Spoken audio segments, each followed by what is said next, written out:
In today's tutorial, I'm going to show you how to change the language that is for the settings on your Microsoft PowerPoint application. So this isn't going to translate your PowerPoint presentation. This is about translating these different settings and features and different options within PowerPoint itself.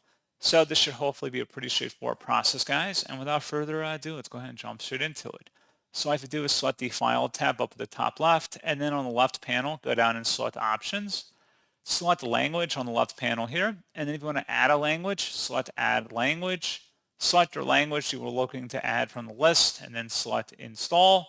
If you want to set it as the Office display language, you want to have that check marked in there. Select Install, and then this will take some time to download, and then you will relaunch the application once it's done. Shouldn't take too long, and that's pretty much it. So, as always, thank you guys for watching this brief tutorial. I do hope that was able to help you out, and I do look forward to catching you all in the next tutorial. Goodbye.